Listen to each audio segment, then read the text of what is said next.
Guys, आज हम latest movie Freddy की एंडिंग को एक्सप्लेन करेंगे। ये कहानी एक ऐसी डेंटिस्ट की है जिसे कुछ लोगों ने बेवकूफ समझने की गलती कर दी। कहानी की शुरुआत में हम फ्रेडी नाम के लड़के को देखते हैं जो कि एक डेंटिस्ट है और पिछले 5 साल से शादी.com की मदद से अपने लिए एक पार्टनर ढूंढ रहा है, मगर बहुत सारी लड़कियों से मिलने के बाद भी हर बार रिजेक्ट हो जाता है क्योंकि फ्रेडी नए लोगों से बात करने में हिचकिचाता है और शर्माता भी है। हर बार की तरह इस बार रिजेक्ट होकर अपने घर चला जाता है और अपने टर्टल दोस्त जिसका नाम हार्डी है उससे हर बात शेयर करता है। हार्डी और फ्रेडी अकेले एक फ्लैट में रहते हैं। तभी फ्रेडी को एक लड़की का कॉल आता है जो उसे मिलने के लिए कैफे बुलाती है। कैफे पहुंचने के बाद फ्रेडी उस लड़की का काफी देर इंतजार करता है, मगर वहाँ लड़की नहीं पहुँचती। तब फ्रेडी कैफे से निकलने वाला होता है, तभी उसे पता लगता है कि वहाँ पर बैठे 4 लोगों ने उसके साथ प्रैंक किया है, मगर फ्रेडी बिना कुछ बोले वहाँ से चला जाता है। फिर फ्रेडी अपनी आंटी के साथ एक मैरिज में जाता है और आंटी उसे लड़कियों से बात करने के लिए कॉन्फिडेंस लाने की बात करती है और उसे झूठ बोल देती है कि सामने खड़ी लड़की तुम्हें देखकर मुस्कुरा रही है।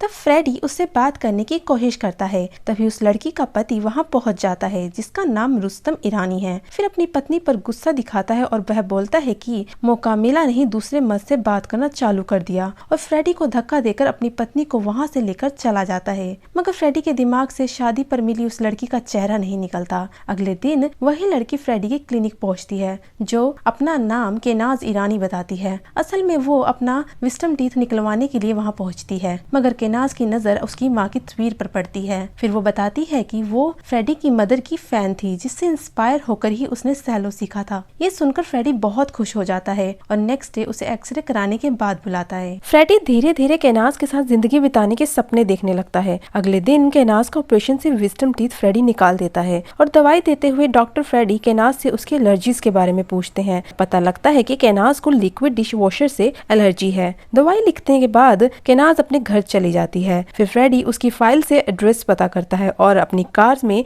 केनाज के घर के बाहर खड़ा होता है। तभी केनाज का हस्बैंड रुस्तम उसे मारने लगता है। मारते हुए दोनों खिड़की के पास आते हैं। तभी फ्रेडी ये सब देख लेता है, मगर उसके फ्लैट नहीं जाता बल्कि वापस लौट जाता है। उसी रात उसे अपने बचपन का इंसिडेंट याद आता है जिसमें फ्रेडी के फादर ने उसकी मदर को गोली मार दी थी और फिर खुद आत्महत्या कर ली थी। अगले दिन फ्रेडी अपॉइंटमेंट के हिसाब से केनाज का वेट करता है, मगर केनाज क्लिनिक नहीं पहुंचती। तभी केनाज का कॉल आता है और वो बताती है कि मैं आज नहीं आ सकती। फिर फ्रेडी के इंसिस्ट करने के बाद दोनों बाहर मिलते हैं ताकि फ्रेडी उसकी हालत देख सके। जब दोनों पार्क में मिलते हैं, फ्रेडी नोटिस करता है कि केनाज के चेहरे पर बहुत सारी चोट के निशान होते हैं।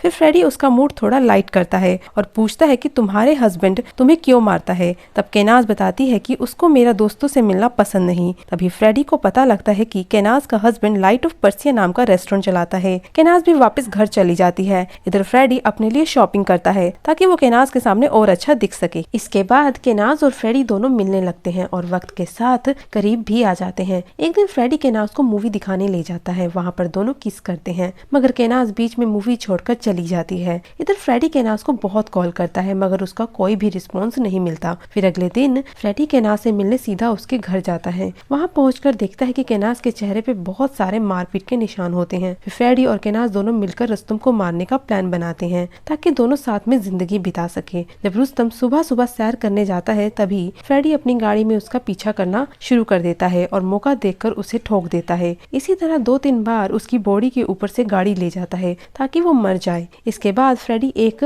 हफ्ते के लिए अपने फार्म हाउस चला जाता है। वहाँ जाकर गाड़ी को रिपेयर करवाता है। जब फ्रेडी वापस शहर लौटता है, तब सबसे पहले मिलने केनाज के घर जाता है, मगर वहाँ जाकर उसको पता लगता है कि केनाज और उसका बॉयफ्रेंड रेमंड ने मिलकर उसको बेवकूफ बनाया और रुस्तम को मरवाया। रेमंड ने फ्रेडी की बहुत सारी तस्वीरें भी दिखाई जब वो केनाज के घर के बाहर खड़ा रहता था। रेमंड और केनाज ने मिलकर फ्रेडी की बेइज्जती की। फ्रेडी घर लौटकर खूब रोता है, उसको शर्मिंदगी महसूस होती है। फिर फ्रेडी अपनी बेइज्जती का बदला लेने का फैसला करता है। मौका देखकर फ्रेडी उनके अपार्टमेंट की एक डुप्लीकेट चाबी बनवाता है। फिर वो फ्लैट को खाली पाकर उनके फ्लैट में घुसता है। वहाँ जाकर सबसे पहले उनके खाने में स्लीपिंग पाउडर डाल देता है। फिर लिक्विड डिश वॉशर केनाज के फेस वॉश में मिक्स कर देता है और घर से बाहर निकलने से पहले एलर्जिक पिल्स भी साथ में ले जाता है। जब केनाज और रेमंड खाना खाकर गहरी नींद में सो जाते हैं, तब फ्रेडी उनके घर में फिर से घुसता है और दोनों के फोन खोलकर अपनी फोटोज को डिलीट कर देता है और केनाज के फोन से अपने आप को एक मैसेज भेजता है। फिर जाते जाते उनकी गाड़ी की ब्रेक फेल कर देता है। है। जब केनाज नींद से उठती है, अपना चेहरा देखकर चीख पड़ती है,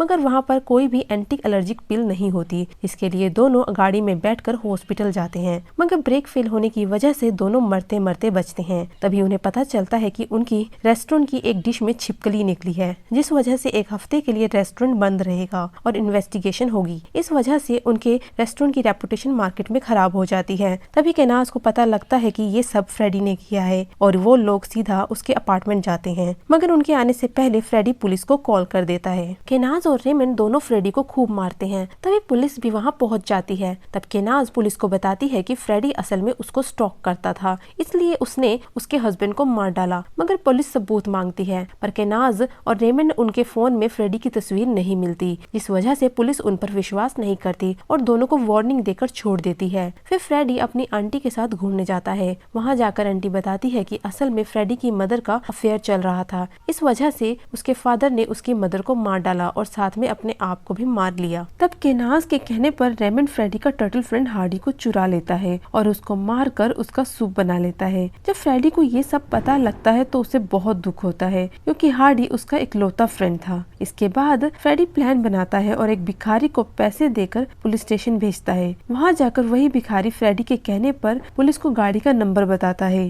जिस गाड़ी से रुस्तम को मारा था। पुलिस गाड़ी की इंफॉर्मेशन निकलवाती है और वो गाड़ी फ्रेडी की निकलती है। पुलिस फ्रेडी से मिलने उसके क्लिनिक जाती है। वहाँ जाकर फ्रेडी पुलिस को बताता है कि कार जरूर मेरी थी, मगर चला उसे केनाज और रेमंड थे। सबूत के तौर पर पुलिस को फ्रेडी व्हाट्सएप मैसेज दिखाता है, जो उसने खुद केनाज के फोन से भेजा था, और साथ में हार्डी को चुराने का सीसीटीवी वीडियो भी दिखाता है। पुलिस भी फ्रेडी की बातों पर ज्यादा विश्वास करती है, क्योंकि उसकी रेपुटेशन बहुत अच्छी होती है। फिर पुलिस फोन करके केनाज और रेमंड को शाम को पुलिस स्टेशन बुलाते हैं। पुलिस के झमेले से बचने के लिए फ्रेडी से सॉरी बोलने के लिए दोनों तैयार हो जाते हैं।